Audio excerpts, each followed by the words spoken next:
Hello everyone, in this video we are going to discuss about the various keywords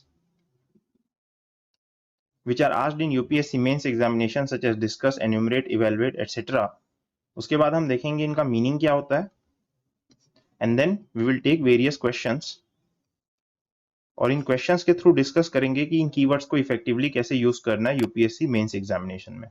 so at first I have discuss, इसका मतलब है to talk और write about a subject in detail, especially considering different ideas and opinions related to it. So I have to consider different ideas and opinions related to the topic. So the question is, what makes Indian society unique in sustaining its culture? Discuss. तो जितने भी मुझे ideas आते हैं कि what has made Indian society unique in sustaining its culture, मुझे वो सारे बताना है। तो what are the various ideas, जैसे कि इंडिया में जॉइंट फैमिली सिस्टम है, then we have caste system, then Indian society is religious in nature. तो इन सभी पॉइंट्स के कारण या इन सभी फैक्टर्स के कारण Indian society has been able to sustain its culture. So this is how I have to discuss. Then I have enumerate, इसमें लिखा है mention a number of things one by one, you have to give example also, mentioning a number of things one by one with example. अब इसका question है, पाला period is the most significant phase in the history of Buddhism in India, enumerate. तो अब मुझे इसमें example देते हुए बताना है, तो मैं इसमें कैसे एग्जांपल दूंगा, जैसे कि Vikramshila university was built during Pala period, there were various statues of Buddhist god and goddesses during the Pala period such as statue of Tara, then various manuscripts, paintings were created during Pala period around Buddhism। तो इस तरीके से मुझे example देते हुए बताना है। Then I evaluate, इसका मीनिंग है to determine the significance, worth और condition of usually by careful appraisal and study. तो क्वेश्चन है, evaluate the policies of Lord Curzon and their long term implications on national movement. तो मुझे policies of Lord Curzon को evaluate करना है with respect to their long term implication on national movement. तो उन policies को evaluate करना है जिनका लॉन्ग टर्म इम्प्लीकेशन था ऑन नेशनल मूवमेंट, जैसे कि पार्टीशन ऑफ बंगाल, इससे क्या हुआ था, स्वदेशी एंड बॉयकॉट मूवमेंट लॉन्च हुआ था। Then we have Calcutta corporation act, इससे क्या हुआ था, द मॉडरेट्स वेयर डिसइल्यूजन। तो इन पॉलिसीज को डिस्कस करना है which had long term implications on national movement, ऐसे आपको इवैल्यूएट करना है। Then we have three keywords, illustrate, elaborate and elucidate. So these three words are more और लेस सेम। पहले देखते हैं, इलस्ट्रेट का मतलब to make clear by giving और by serving as an example और इंस्टेंस। तो आपको एग्जांपल देना है। देन एलॉबरेट बोलता है डेवलप और प्रेजेंट अ थ्योरी, पॉलिसी और सिस्टम इन फर्दर डिटेल। फिर आपको एग्जांपल ही देने पड़ेंगे यहाँ पे भी, so to prove your theory. And elucidate बोलता है मेक समथिंग क्लियर, एक्सप्लेन। तो एक्सप्लेन करने के लिए भी आपको एग्जांपल ही देने पड़ेंगे मोर और less. Now let's see their questions. तो पहला क्वेश्चन है, has caste lost its relevance in understanding the multicultural Indian society? Elaborate your answer with illustrations। तो मुझे इलस्ट्रेट करना है, तो अब मैं कैसे इलस्ट्रेट करूंगा, अगर मैं यस लिख रहा हूं, has caste lost its relevance, तो यस में मैं क्या लिखूंगा, yes due to urbanisation, because people nowadays are less conscious who is living next to them। ठीक है, आपका नेबर कौन है, you are less conscious about it. Then another factor can be due to government policies। Okay, this government policies promote a mixed culture, जैसे कि आप IITs IIMs में देखते हैं, हॉस्टल्स में देखते हैं, हॉस्टल लाइफ में। So people are from various background. अगर मुझे नो लिखना है तो नो में मैं क्या बताऊंगा, जैसे शादी.com है, तो शादी.com के कारण अभी भी कास्ट कॉन्शियसनेस है इंडियन सोसाइटी में। So this is how I have to prove my point. Then I have next question for elaborate, इसमें लिखा हुआ है India has immense potential of solar energy though there are regional variations in its development, elaborate. So let me rub somewhat here। तो इसमें भी मुझे examples के साथ में एलोबरेट करना है कैसे। तो फर्स्ट पार्ट है, India has immense potential of solar energy. तो वो कैसे एलोबरेट करूंगा मैं, because nearly 50% of India's land mass is below tropic of cancer. ये वन ऑफ द रीजंस है। और फिर इसमें लिखा है though there are regional variations in its development, तो इससे भी कैसे एलॉबरेट करना है, you have to give example. जैसे हमारे पास नीति आयोग का इंडेक्स आया था, it has compared the solar readiness of various states. फिर रीजनल वेरिएशन कैसे है, जैसे कर्नाटका है, it is focusing on urban centres while Orissa is focusing on rural areas. तो ऐसे एग्जांपल दे के आपको एलॉबरेट करना है। And then we have elucidate. इसमें क्वेश्चन है the 1857 uprising was culmination of recurrent big and small local rebellions that had occurred in preceding hundreds of years of British rule। तो इसमें भी आपको एग्जांपल देना है। कैसे, जैसे कि आप एग्जांपल दे सकते हो कि 1857 से पहले क्या हुआ था, बुंदेलखंड में रिवोल्ट हुआ था, then there was Wahabi and various other revolts हुए थे जिसका कल्मिनेशन था 1857 का रिवोल्ट। तो आपको ऐसे एग्जांपल दे देके एलुसिडेट करना है। Then we have comment. Comment में है अ वर्बल और written remark expressing an opinion और रिएक्शन। आपको ओपिनियन या रिएक्शन बताना है। तो इसमें क्वेश्चन है कोविड-19 pandemic accelerated class inequalities and poverty in India, I have to comment. तब ये स्टेटमेंट में कुछ ऐसा है नहीं, ये स्टेटमेंट ट्रू है कि कोविड-19 pandemic accelerated class inequalities and poverty in India, तब मुझे इसमें कमेंट करना है। इसमें फिर से मुझे वेरियस डेटा और फैक्ट्स बताने पड़ेंगे, क्योंकि जब आप कमेंट कर रहे हो तो आपका कमेंट तभी सही होगा when you are telling various data and facts in your answer. जैसे हम क्या बोलेंगे कि मान लीजिए nearly 10% of India's population has now gone into poverty due to corona lockdown. Okay, then the rich have gotten richer। इसमें मैं example दे सकता हूं the increase in wealth of Ambani और India's millionaire even during corona crisis. So this is how I have to use data to prove my point in comment questions. Then I have two things, argue and critically examine। these are more or less again similar। argue का meaning होता है give reasons to cite evidence in support of an idea, action or theory। so I have to give reason। and critically examine में होता है examining the various aspects of an idea so to provide a fair and objective analysis। so let us see the questions। so let me rub somewhat here a little bit।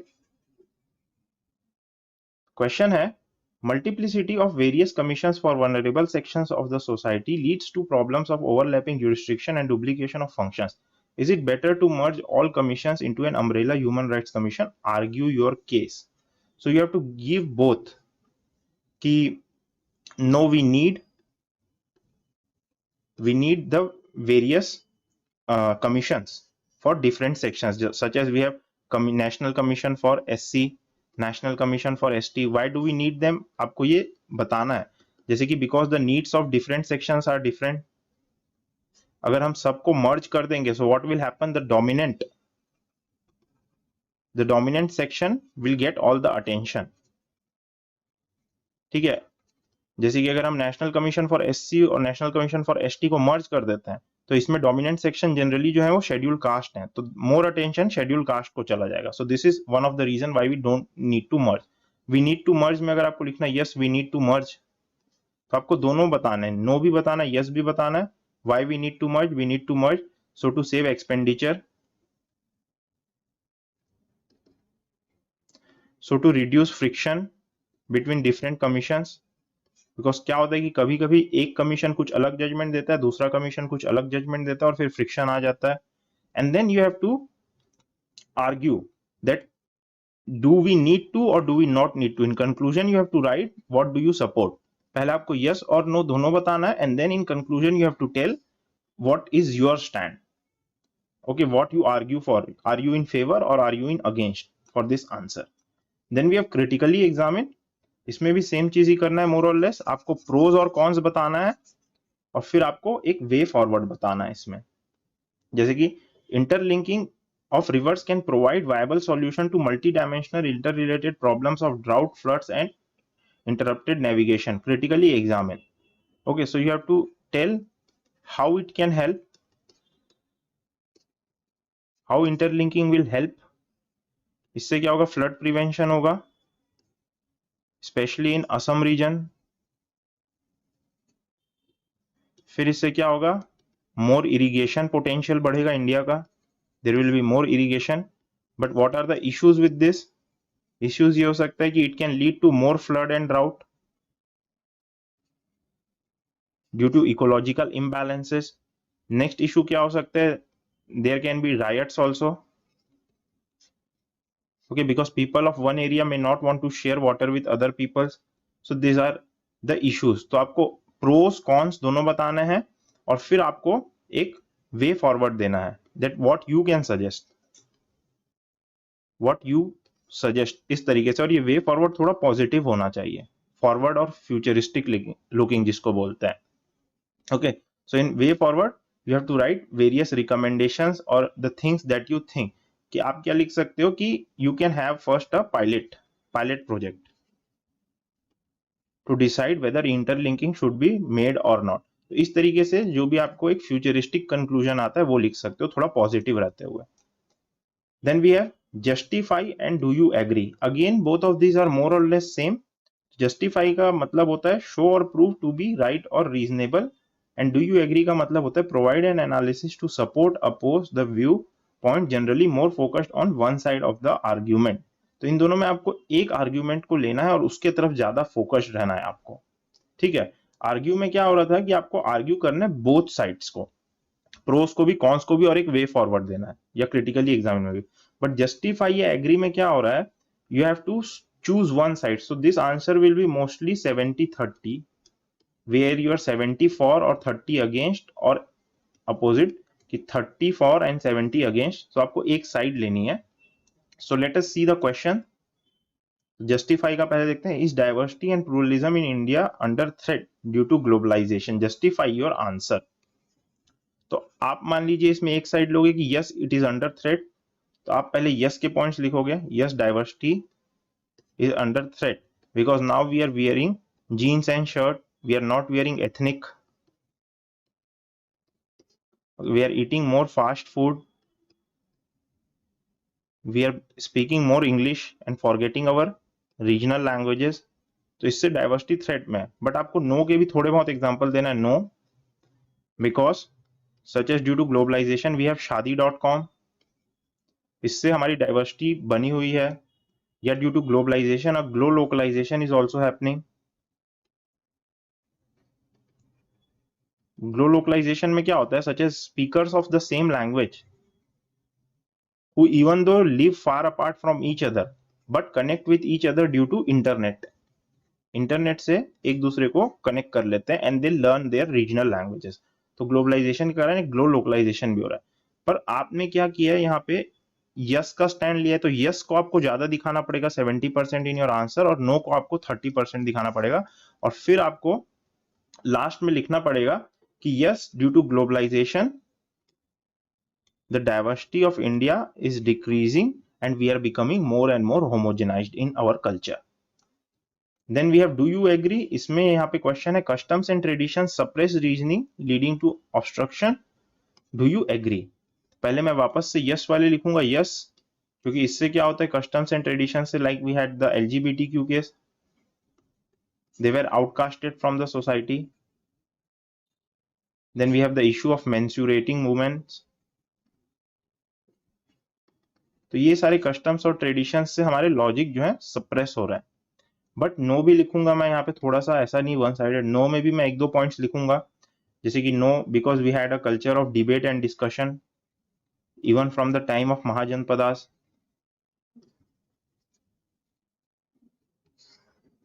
एक दो ऐसे no वाले point भी लिखूंगा। और फिर do you agree में आपको किस तरीके से कंक्लूड करना है, आपको लिखना है yes customs and traditions in India have at times hampered reasoning, but at the same time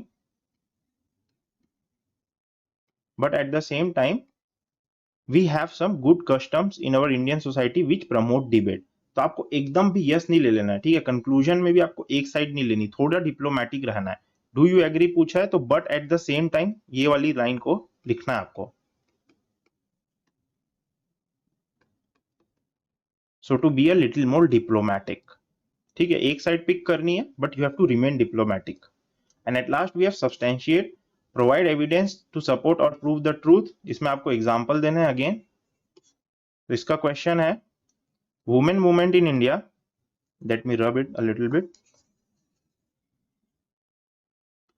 Women's movement in India has not addressed the issue of women of lower social strata. Substantiate your view. तो अब मैं इसमें कैसे substantiate करूंगा example देके, तो मैं लिखूंगा because women movement in India has been urban focused. इससे क्या लोअर स्टेटा जो वुमेन है उनका इश्यूज जो है एड्रेस नहीं हो पाए, उनके इश्यूज एड्रेस नहीं हो पाए because it has been urban focused. Then it has been focused mostly on rich women because they have access to finances. So again, it has not been able to take up the issues of lower strata women. तो इस तरीके से मुझे substantiate करना है by giving various examples. I hope this is clear to you how you have to use various keywords in UPSC examination. Thank you.